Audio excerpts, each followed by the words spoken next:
에베소서 2장입니다. 우리가 유대교 교육을 올바르게 이해하는 거, 그 못지않게 중요한 것이 유대인을 올바로 이해하는 것입니다. 그래서 성경은 철저하게 유대인 중심으로 기록이 되어 있기 때문에 그것을 우리가 올바르게 보지 못한다면은 바울이 보았던 세계복음화의 그림은 볼 수가 없다. 반쪽밖에 안 되는 거예요. 왜 여러분과 저의 사명이 중요하냐? 우리 아이들에게 바울이 품었던 세계복음화의 그 비전을 품게 하느냐, 아니면 지금까지 기독교회 사이에 치우쳐 왔었던 반쪽짜리 그림을 전달해 줄 것이냐. 그것은 100% 여러분에게, 저에게 있는 거예요. 그래서 지금 다락방에 일어나는 일들, 한국 교회에 일어나는 일들과 초대교회에 일어나는 일들이 너무나 똑같습니다. 너무나. 그때는 복음이 이제 유대인에게 먼저 들어갔잖아요. 믿는 유대인들. 이 복음이 이방인에게 불똥이 튀어갔잖아요. 그 믿는 이방인들. 이 사이에 말은 하지 않지만은 아주 미묘한 갈등들이 굉장히 많았다는 사실. 그럼 우리 다락방에도 보십시오. 기존 쭉 오래 신앙생활했던 사람하고 오직 예수가 그리스도다 담는 사람하고 말은 하지 않지만 맞지 않는 부분들이 교회 안에 상당수가 많이 있어요. 그래서 바울은 어떻게 이 둘을 조화를 이루면서 유대인도 이방인도 같은 세계복음의 언약을 붙잡겠을까? 이 굉장히 중요합니다. 그래서 하나님께서 유대인들이 주신 것이 복음이기 때문에, 그렇죠? 율법이 아닙니다. 복음입니다. 왜냐? 지난번에 말씀드렸다시피 바울이 전도했을 당시는 구약 성경 갖고 복음 전했어요. 신약이 없었단 말입니다. 구약 안의 메시지와 구약 안의 방법을 가지고 이방인들에게 전달했는데 이방인들이 복음 받고 돌아왔다고요. 그러니 보십시오. 구약이 율법입니까? 복음입니까? 어렵습니다. 문제. 예? 복음이죠. 창세기 1장에 11장까지가 율법입니까? 복음입니까? 그렇죠. 1장, 3장, 6장, 11장, 12장 다 복음입니다. 그죠? 아브라함을 부르셔서 주셨던 언약 복음입니까? 율법입니까? 복음입니다. 하나님의 말씀 단 한 구절 율법인 게 없어요. 근데 왜 율법이 되느냐? 하나님의 언약에서 하나님의 임재와 거룩하심이 떠나면 율법이 된다고. 성전은 거룩한데 성전에서 하나님 영광이 떠나면 그건 뭐가 되죠? 율법이 되고 우상이 됩니다. 거기에 아무리 갖다 바친들 그것은 우상이에요. 그걸 보고 종교랍니다. 종교. 그래서 구약시대에 언약궤를 들고 이스라엘이 전쟁 나갔는데 어떤 때는 이기고 어떤 때는 졌습니다. 왜 그렇습니까? 그거를 하나님의 영광이 떠난 거 들고 나가본들 그건 우상입니다. 우상. 그건 칠 수밖에 없어요. 그런데 그것을 다곤 신상 앞에 갖다 놨는데 하나님의 영광이 다시 임재했습니다. 그죠? 하나님의 존재가 있다는 사실을 이방인들에게 알리기 위해서 하나님은 다곤 신상 손 모가지 다 부셔놨습니다. 그렇죠? 하나님의 영광입니다. 그래서 우리는 그냥 존재가 아니고 성도. 왜? 하나님의 영광이 임했기 때문에. 증거가 있느냐? 고린도전서 3장 16절. 너희가 하나님의 성전인 것과. 눈에 보이는 성전, 하나님의 영광이 떠난 성전은 우상입니다. 하나님께서 돌 위에 돌 하나 남기지 않고 무너뜨렸어요. 그 대신에 누가 존재합니까? 여러분과 제가 존재합니다. 이것은 세계복음화 땅끝까지 확장될 거예요. 근데 문제는 뭐냐? 바울이 보았던 온전한 그림. 그것을 보지 않고 1800년 교회사 속에 되풀이되어 왔던 피비 있는 나라는 역사가 반복될 수도 있다. 왜? 이거 제대로 이해 못하면. 그래서 유대인들이 복음 막은 거 맞습니다. 그 복음 막은 유대인들을 쳐 죽인 게 기독교인들입니다. 이게 1800년 교회사입니다, 여러분. 교리사, 교회사, 역사가 그것 말고는 없어요. 세계복음화가 1800년 동안 제자리를 맴돌았습니다. 기가 막히지 않습니까? 이것이 우리가 유대교 교육과 유대인을 올바로 이해해야 되는 첫 번째 이유예요. 그러니 바울이 가슴에 얼마나 기가 막히겠어요. 분명히 봤는데. 그렇죠? 저와 여러분이 이 그림을 봐야 될 점 있습니다. 예. 우리의 사명은 뭡니까? 이 그림을 우리 아이들에게, 딸들에게, 우리 후배들에게 전달해 주는 거예요. 그것만 하면 사명 다 했습니다. 틀림없이 우리 아이들 시대에 세계의 문이 열릴 것인데 그때도 히틀러가 가지고 있었던 그런 회개망치간 아주 치우친 인종적이고 민족적이고 치우쳐버린 이런 우월된 잘못된 우월이 갖고 있다면은 그것은 또 다른 피비린 나는 전쟁만 가져올 뿐이다. 그래서 바울 당시에 믿는 유대인과 믿는 이방인 사이의 갈등들 나중에 우리 에베소서를 다시 볼 것입니다. 요한복음, 에베소서, 갈라디아 이런 게 굉장히 중요한 로마서 이런 것들 다시 다 볼 거예요. 그래서 신약 성경과 볼 수 있다면 구약 성경을 이방인, 유대인 이 관점으로 보게 되면 성경이 다르게 열립니다. 저는 여기에 대해서 성경을 보니까 너무나 놀라운 거 있죠. 익히 몰랐던 사실들 이것들이 보여지는데 특히 에베소서는 우리가 다락방에서 이미 얼마나 많이 풀었습니까? 그죠? 에베소 2장은 불신 상태를 말하는 말씀입니다. 그러나 이 안에 유대인과 이방인의 관계가 잘 설명되어 있어요. 저는 에베소서를 보고 왜 교회론이라 했을까 이해가 안 됐거든요. 어른들 말씀하실 때. 근데 시간이 지나니까 이해가 되는 거 있죠. 유대인과 이방인이 하나다. 이게 에베소서 안에 그걸 연결시켜주는 것이 갈라디아, 로마서. 유대인들이 이해하고 있는 그리스도와 예수님이 말해주는 그리스도가 달라요. 어디에 제일 잘 나와 있습니까? 요한복음에. 바울은 다메섹을 넘어가다가 세 가지 눈이 열렸습니다. 우리가 그걸 다루게 될 것입니다.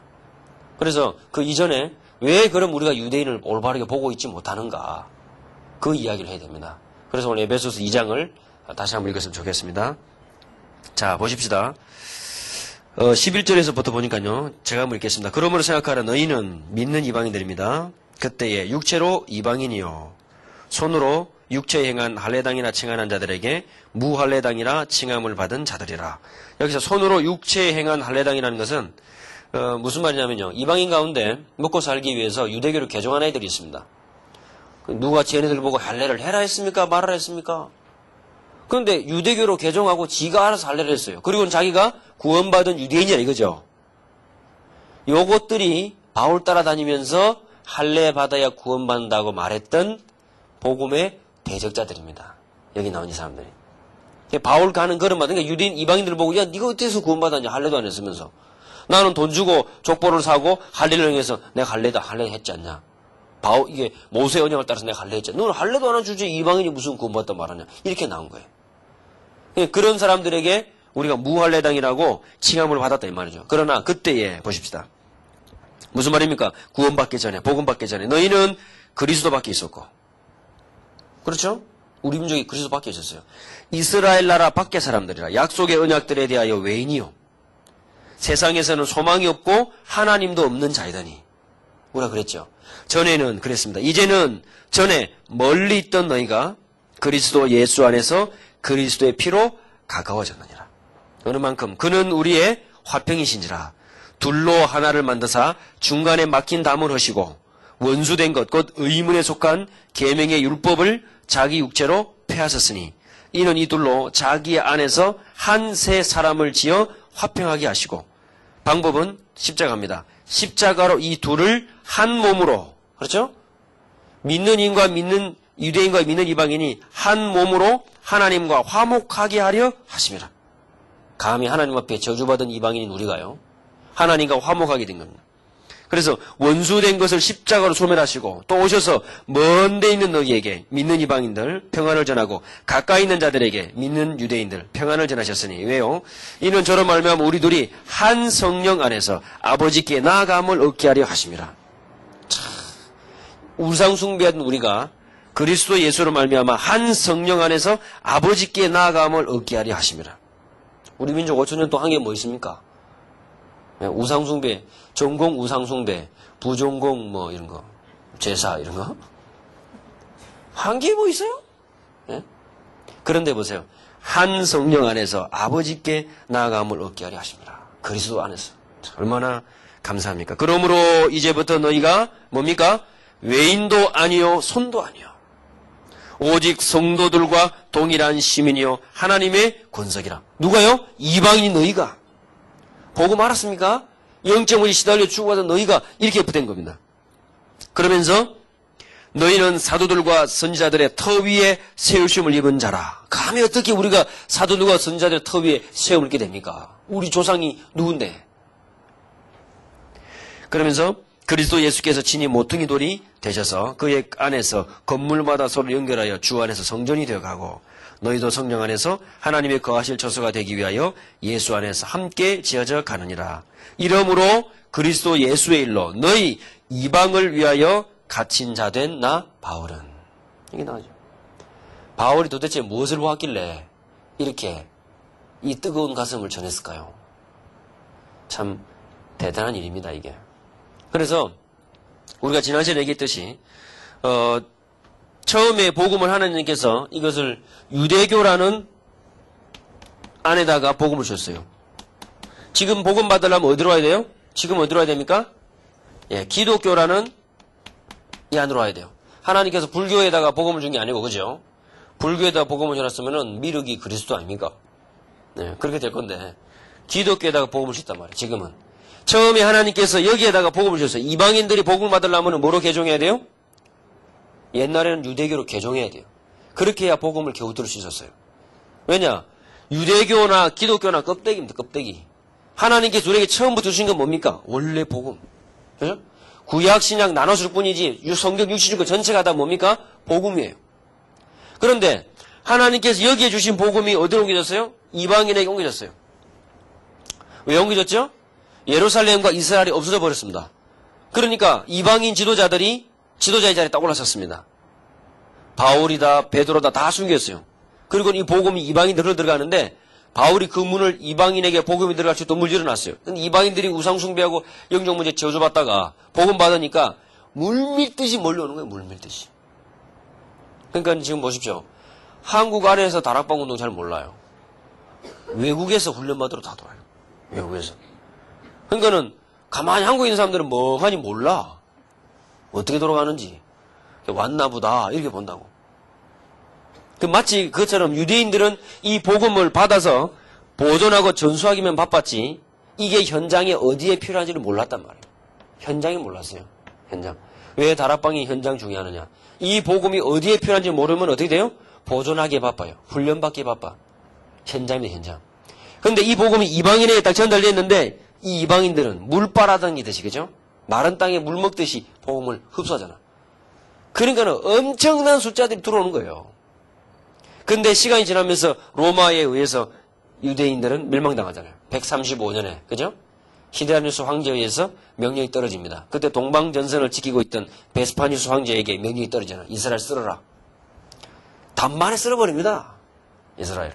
얼마나 이스라엘이 항거항전했습니까? 죽기 살기를 한 거예요. 그 마사다 마지막 전투에서 5,000명이 자살하고 장군들이 자기 가족 죽이고 쫙 섰습니다. 그 맨 마지막 장군부터 해가지고 착착 죽고 구의 사람 죽이는 거예요. 마지막 사람이 자살하고 마지막 문 닫아요. 그러고는 수백만 명이 학살당하고 이스라엘은 그 땅에서 쫓겨나버려요. 그게 135년. 그때부터 시작해서 1948년까지 이스라엘 땅에는 유대인들이 없어졌어요. 그러는 갑자기 1948년 그때 이제 이슬람들이 들어오고, 그죠? 1948년에 우리나라 땅이다 이러면서 이슬람 나가라 이러니까. 그래서 지금 싸움 받아야 된 거야, 지금 팔레스타인 문장이. 그런데 이방인들에게 복음이 들어가면서 문제는 뭡니까? 이 이방인 지도자들이 어떻게 됐죠? 유대인에 대한 배경이 없었어요. 뿌리를 몰랐습니다. 틀림없이 하나님의 말씀대로 세상을 정복하거든요. 그런데 왜 정복하는지, 하나님께서 왜 그런 축복을 주셨는지, 무슨 역할을 감당해야 되는지 아무도 이해를 제대로 못했어. 그리고는 거기에 대해서 뭐가 생겼어요? 잘 되니까. 이상이 잘 되거든요. 지금도 보십시오. 지금 어느 나라를 가든지 세계 정상의 자리 유대인이 다 했어요. 근데 왜 그렇게 잘 되는가? 몰라요. 그냥 뭐합니까? 그냥 시기만 해, 시기. 유대인들이 하나님의 축복을 받으니까 이방인들이 거기에 대해서 시기만 시킨 거예요. 근데 이 문제가 어제 오늘 이야기가 아닙니다. 에스더서를 보게 되면요, 에스더. 거기 보면은 하만이라는 이름 나오죠, 하만. 우린 이상합니다. 아무도 안 가르쳐줬는데요. 하만 이름은요, 굉장히 나쁜 사람처럼 생각해요. 하만하고 여러분하고 어디서 졌습니까? 예?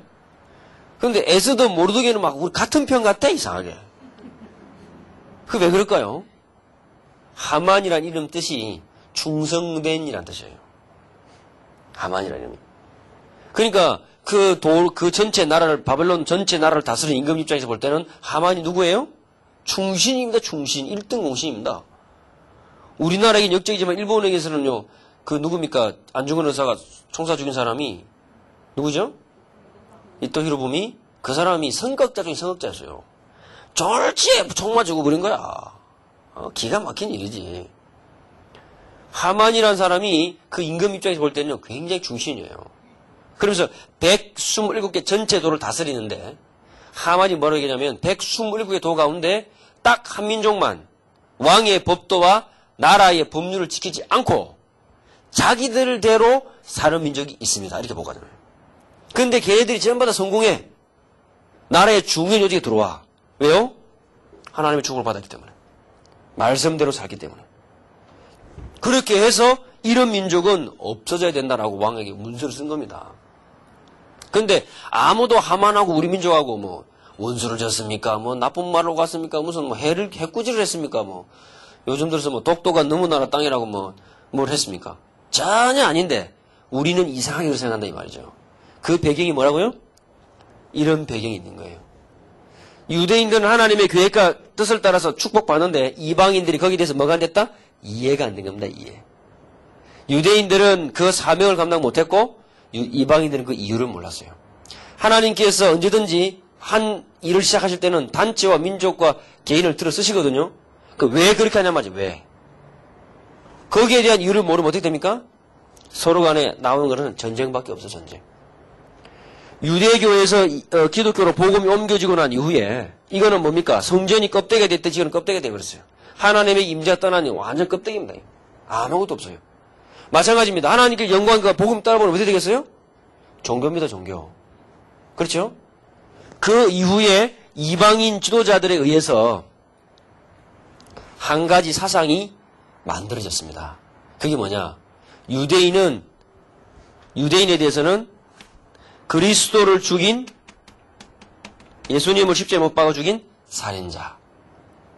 유대인들은 저주받아 마땅한 자. 이런 의식들이 들어왔어요. 아무도 말 안 해줬는데 이것이 초대교회 때부터 발생하기 시작합니다. 딱 들어가 보세요. 사도행전 들어가 보면 사도행 15장 율법 논쟁 일어나기 전에 11장에서부터 이미 문제가 생겨요. 왜 유대인을 이해할 수 없게 됐을까? 처음부터 이방인들은 유대인을 이해할 수가 없었습니다. 유대인들은 보세요. 자기들 절기대로 딱 지키는 게 있습니다. 이방인을 지킵니까? 아무거나 먹습니다. 아무거나. 유대인들은 고기도 제일 좋은 고기 먹어요. 이방인들은 한국 사람도 주로 젓갈 반 썩혀갖고 먹고 이런. 안 맞아요 이게. 그럼 고린도서 15장 보십시오. 성찬 분쟁 생기잖아요. 이방인들이 개나 소나 아무 데나 막 뜯어먹어버려요. 이런 분쟁이 생긴 겁니다. 고린도 전후서를 올바로 이해하려면 레위기를 이해해야 가능합니다. 그게. 신약 성경은 구약과 떨어질 수가 없어요. 그러니 유대인에 대한 유대교에 대한 배경 지식이 전혀 없는 상태에서 문제는 뭐예요? 유대인들이 성경을 보고 풀긴 풀어야 돼. 왜? 지도자 다 죽어버리고 없어. 이방 지도자밖에 없어요. 어떻게 합니까? 이것을 자기들 나름대로 풀기는 푸는데 그때 자기들이 배웠던 헬라 철학에다가 성경을 보면서 풀기 시작해요. 이게 결정적인 위기입니다. 이게. 자, 다락방 운동이 확산돼 갔습니다. 한국에 한 번도 와보지 않았던 우간다 이런 데서요. 다락방 꽃이 피었어요. 한국은 다락방 불 꺼졌어. 그럼 얘들이 어떻게 합니까? 우간다 방식 가지고 성경을 풀고 다락방 메시지를 전한다 해보세요. 말 됩니까? 그런 일을 해왔다 이 말이에요. 제가 러시아에 갔을 때 초창기 러시아 사회 가시죠. 모스크바에서 막 엄청난 집회, 대형 집회를 했습니다. 근데 그때 이제 제가 중앙아시아 갔을 때 이제 그 선교사님들 이야기를 들었는데요. 그때 통역을 어떻게 했냐니까 얘네들이 바바바바바 하니까 잘하는 것 같은데 한국에 한 번도 안 와봤어요. 부산에서 일어난 다락방 운동 이렇게 얘기하는데 북한 이렇게 번역해버렸어요. 통역할 때. 다락방 운동이 그 사람들은 북한에서 일어난 줄 알아. 부산인지 북한인지 알 게 뭐야. 에? 자기들은 북한이 익숙하니까 북한으로 바로 해버린 거야. 그러다가 이제 쭉 어릴 때부터 훈련받던 얘들이 대학 들어가고 한국에 직접 왔어요. 여기가 부산이다. 경주다. 우리나라 구석구석 데리고 다니면서 이렇게. 그때부터 통역이 이제 훈련됐다면서 선교사님들 그런 얘기를 하더라고요. 보십시오. 성경을 처음 주신 여기에 대해서 배경을 모르는 상태에서 이렇게 들어가 버리니까 어떻게 됩니까? 여기에다가 플러스 자기 민족의 방식대로 또 섞어요. 이것만 해도 기가 막힌 일인데. 그러니 지난 시간에 말씀드렸다시피 요한복음 4장의 우물을 읽으면서 북한 사람은 북한 우물, 일본 사람 일본 우물, 중국 사람 중국 우물, 성경 전체가 아브라함 하면서 괜히 한국 사람 같고 막 다니엘 이름은 꼭 우리 가까운 이웃 사촌 같고. 성경에 한국 사람 단 한 명도 안 나와요, 여러분. 죄송하지만. 예. 여호야 김도 그게 김씨가 아니고, 그 유대인입니다. 예. 그런데 그게 문제가 아닙니다.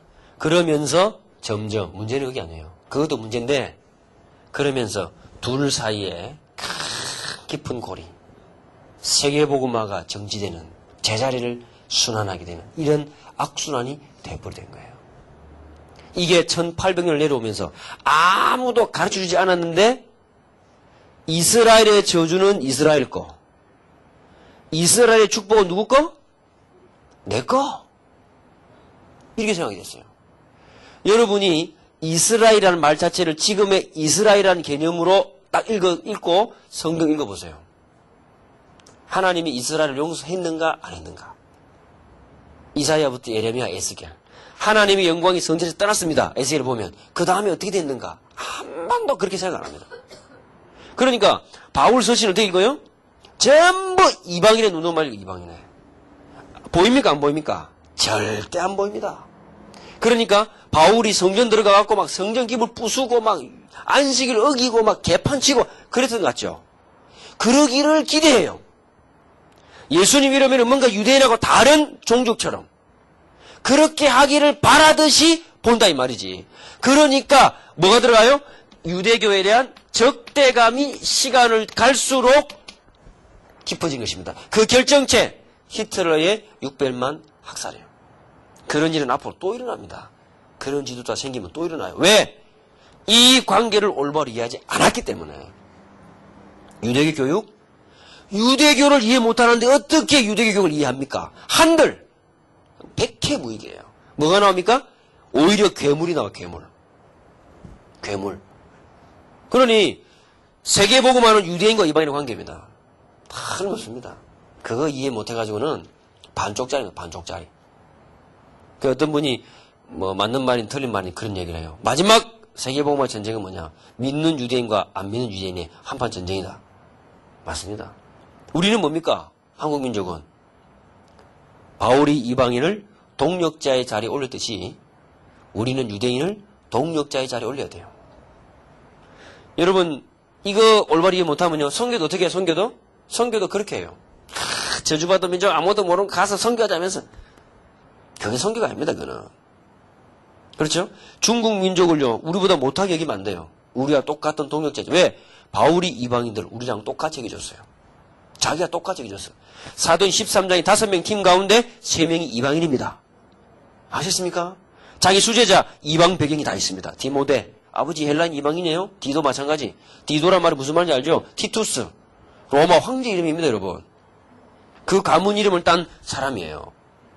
그러니 바울은 만약 유대인에도 불구하고 이방인의 손을 뻗었어. 뭐라고? 나는 이방인에 사도한다.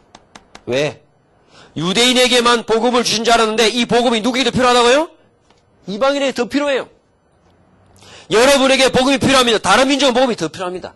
유대인에게는 더 필요합니다. 여러분. 왜 그걸 잊어버렸을까? 1800년 동안이나. 왜 잊어버렸을까? 그게 어디에 있다고? 잘못된 성경 해석에 있습니다. 잘못된 성경 해석. 그래서 유대교 교육 성경 안에 답이 있고 세계복음화 성경 안에 답이 있어요. 우리가 이 올바른 관계와 위치를 분명히 자리 잡지 않는 이상 세계복음화는 제자리를 맴돌 것입니다. 진행된다 한들 그거는요 일방적인 칼부림밖에 안 돼요. 그러니 우리가 아이들에게 이거 얼마나 중요하게 가르쳐야 됩니까? 여러분이 알고 있어야 전달된다고. 이거 꼭 말로 가르치는 게 아니거든. 여기서 뭐가 나오느냐? 복음 가진 전도자의 진짜 자세가 나옵니다. 진짜 자세가 나와요. 그래서 이렇게 잘못된 성경 해석을 보고 우리는 대체신학이라고 합니다. 대체신학. 무슨 말이죠? 이방인이 이스라엘을 대체해버렸다 이 말이에요. 이스라엘은 껍데기다. 아무것도 없다. 모든 축복에서 떨어져 나갔다. 이렇게 봐요. 물론 맞습니다. 그렇지만 그 안에 하나님은 또 다른 계획이 있다는 사실. 그걸 모르고 있습니다. 그래서 유대인을 이해할 수가 없다. 왜? 아예 성경에서 빼버렸기 때문에. 역사 속에서. 우리가 알고 있는 이 유대인은 뭡니까? 성경 속에 우리가 인용하는 것밖에 없어요. 아브라함 얘기하면서 아브라함은 몰라. 유대인 아브라함이 어떻게 살았는지 몰라요. 그러니까 우리를 대입시켜서 이야기합니다. 유대인 바울이 어떻게 신앙생활을 했는지 몰라. 예수님 12대 성전에 가서 뭘 했는지 몰라요. 그러나 예수님의 행적과 제자들과 바울을 쫓아가면서 우리는 우리 이야기를 섞어서 해버린다고. 성경 압니까?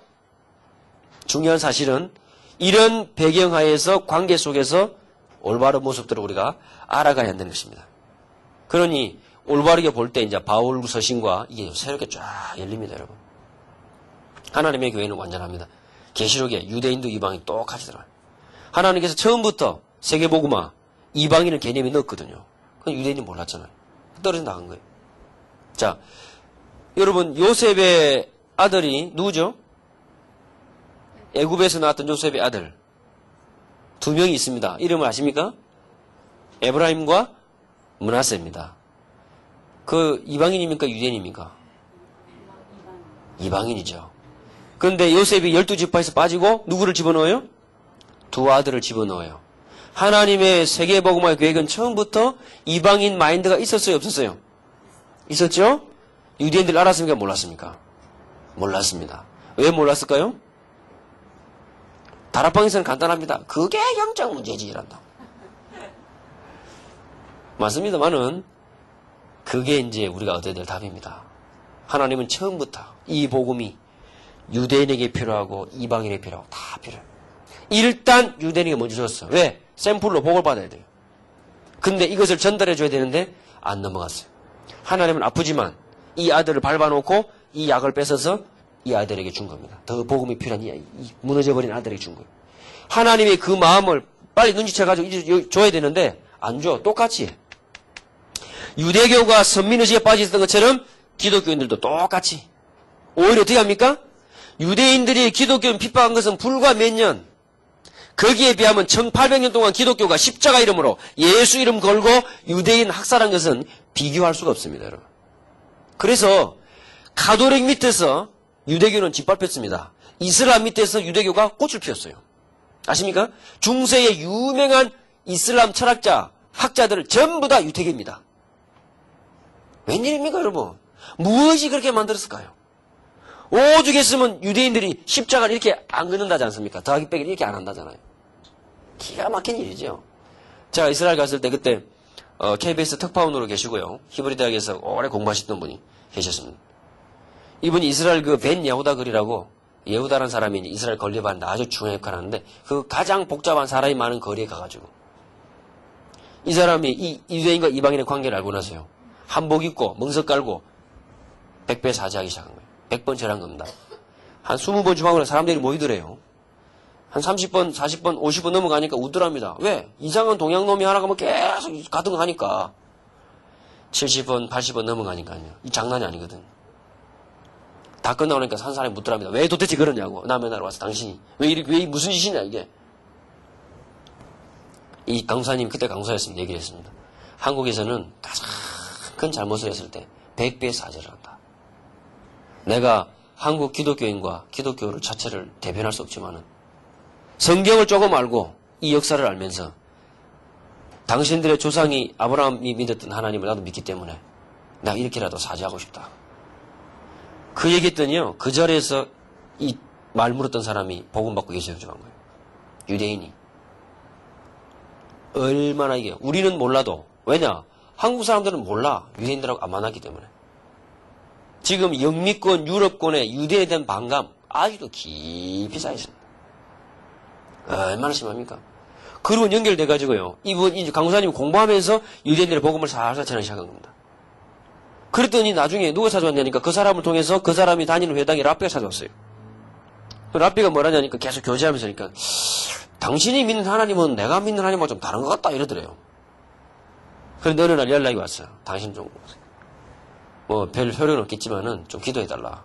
알고 봤더니 이 랍비의 딸이 암이 걸린 겁니다. 이 강도사님이 전혀 영벌 없거든요.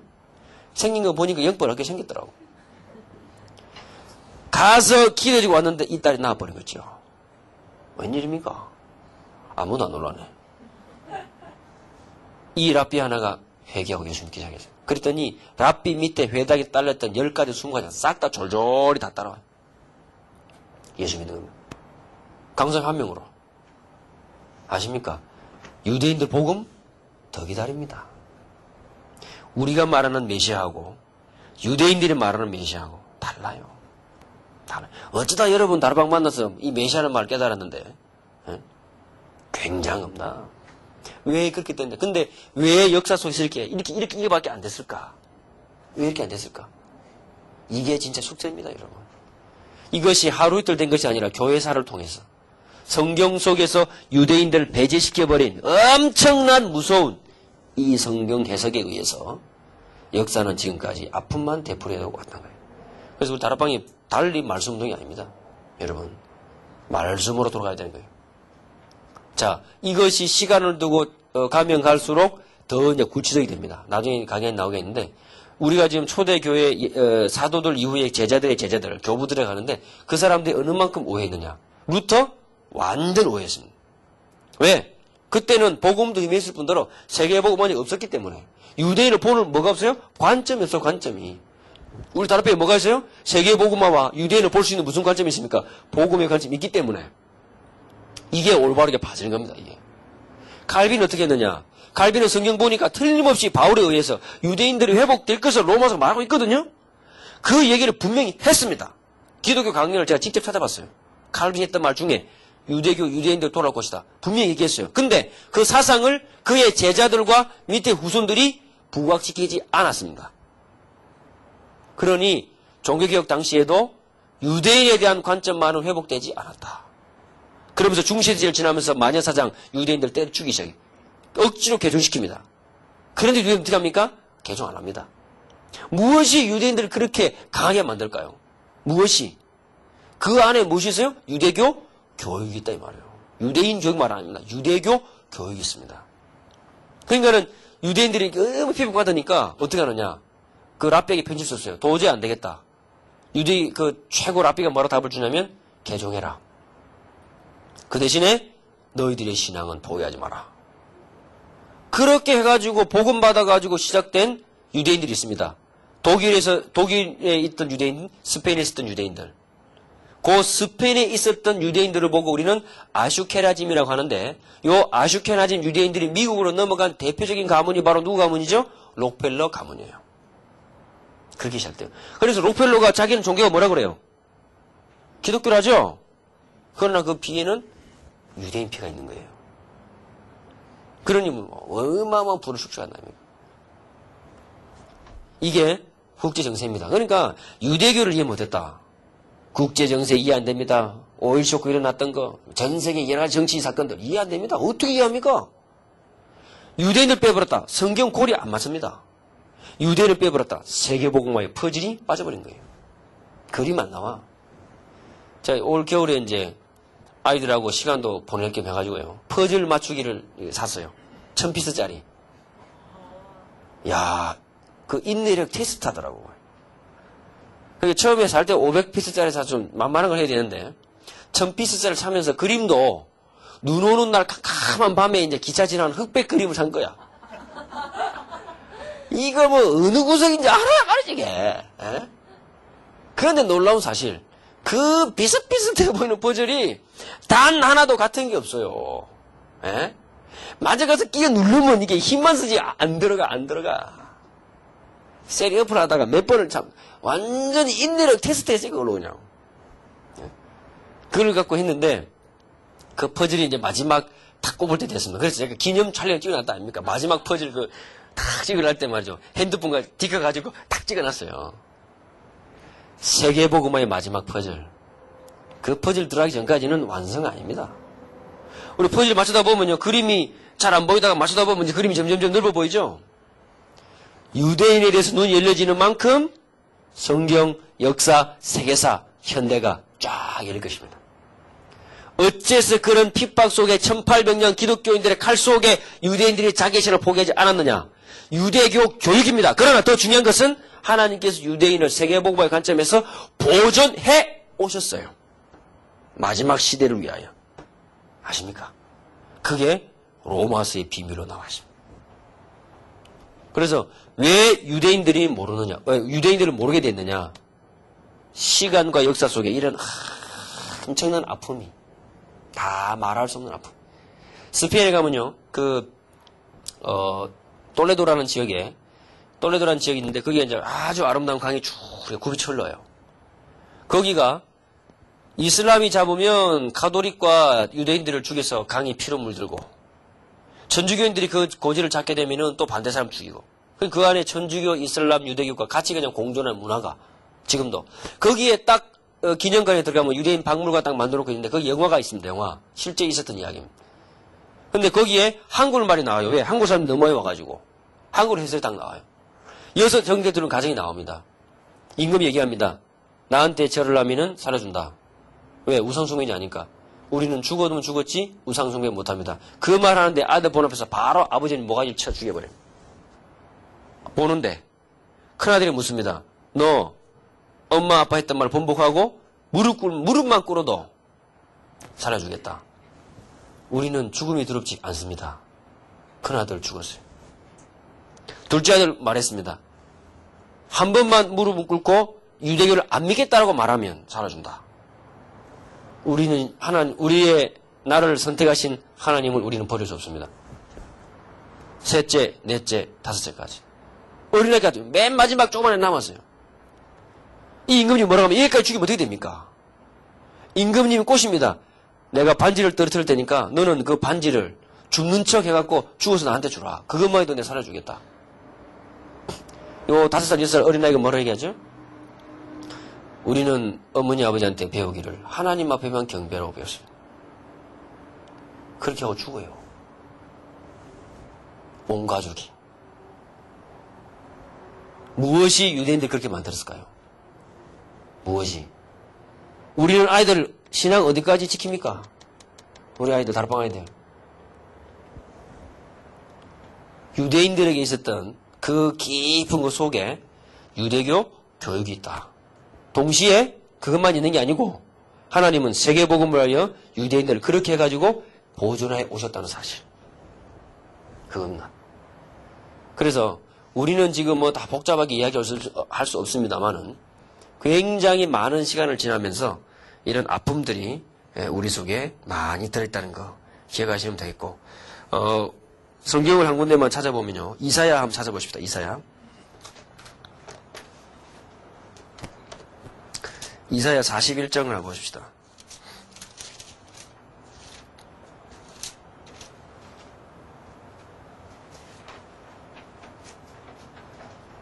이사야 41장 8절 한번 볼까요?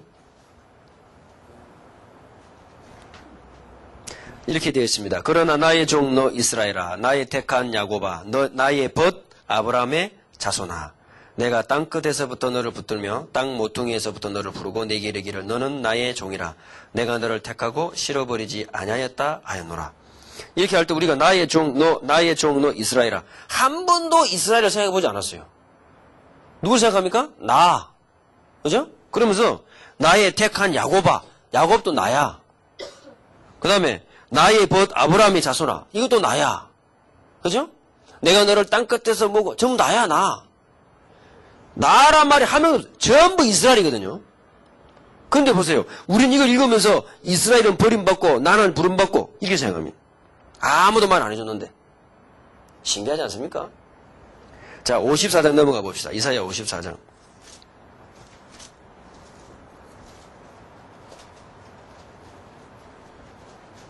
(54장) 7절 8절에 한번 보십시다.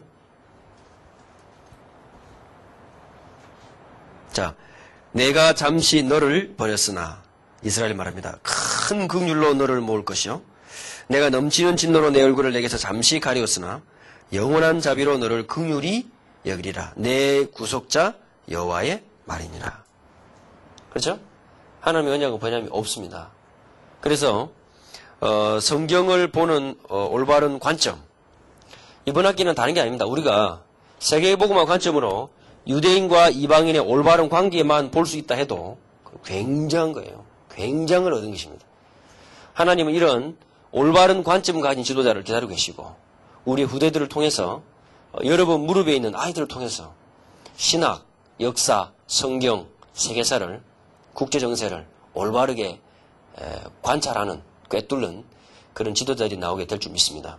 그래서 유대인들을 모르게 된 배경 안에는 정치적인 이유가 있는 것이 아니라 신학적인 이유가 있고, 신학적인 배경 밑에는 성경적인 이유가 있다는 사실. 무슨 성경적이요? 현장을 놓쳐버린 완전 헬라 철학에다가 담궈버린 그런 잘못된 신학 해석에서부터 성경 해석에서부터 문제가 야기됐습니다. 이것으로 말미암아 다음 시간에 더 큰 문제가 발생했어요. 그것을 한번 다음 시간에 다시 한번 다뤄보도록 하겠습니다. 기도하십시다. 하나님 은혜를 감사합니다. 이번 학기 동안에 우리에게 유대인과 이방인의 관계를 올바르게 볼 수 있는 관점을 열어주시고 복음 앞에 부름받은 자의 올바른 자세와 그 역할을 분명하게 깨달을 수 있도록 그리하여서 성경과 역사와 교회사가 분명하게 바르게 전달되어서 우리 아이들에게 올바른 지도자의 모습을 심어줄 수 있는 귀한 은혜를 허락해 주옵소서. 감사를 드리며 예수님 이름으로 기도하옵나이다. 아멘.